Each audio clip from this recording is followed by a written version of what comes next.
Hey, it's Andrew Greif for the Oregonian here in the Hatfield-Dowling Complex on Saturday as Oregon prepares for its game Thursday night against Arizona. Both teams are 4-0. The Ducks are number 2 in the country.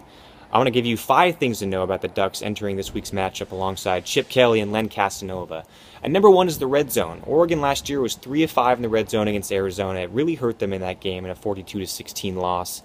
They were 95th overall in scoring percentage in the country. That's not good, especially for a record-setting offense that set records for yards in a season. You'd think they'd be better at punching it in. This year they have been. They're 53rd in scoring percentage in the country. Basically, Frost said the difference is that they read things better. They're better at identifying defensive fronts and taking advantage. Certainly, Marcus Mariota helps that. He's a year older. The offensive line, though, still potentially going to be banged up at this Arizona game. Will that hinder it? We don't quite know. Number 2 is that safety Jared Tevis is one of Scott Frost's favorite players in the Pac-12, he said today. Basically, he causes mayhem in that 3-3-5 stack defense of Arizona that's a little unconventional. We'll see if he can continue to do that against the Ducks on Thursday.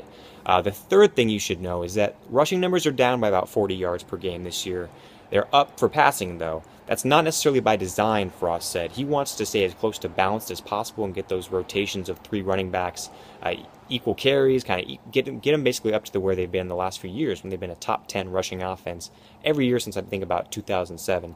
He doesn't necessarily like that they're passing the ball more often, but he did say they do have the best, quote, passing quarterback in college football. That's hard to kind of not use his talents when you do have Marcus Mariota back there. Number 4 is that his linebacker rotation has actually sped up this year, and that's something I was interested in because they lost Tyrell Robinson and Raheem Cassell because of basically team rules violations in June. I thought, is that going to make Derek Malone and Rodney Hardrick, the second-year linebackers, play more often? Malone actually said today that he doesn't play as much as he did last year, and that's the opposite of what he thought. That's basically because Joe Walker and Jimmy Swain have become so good and such valued contributors in that rotation so early. Swain said it's a big learning curve. You basically have to make the checks like a quarterback would, talking to the defensive line and the secondary, and that's a lot different than high school, but he's actually looked pretty good in stretches. And the 5th thing you should know is that all indications would suggest that Oregon is going to wear pink against the Wildcats. It's Breast Cancer Awareness Month in October. The Ducks wore pink against Washington State this month last year. They wore pink cleats. Apparently there's some merchandise out there. Watch for that.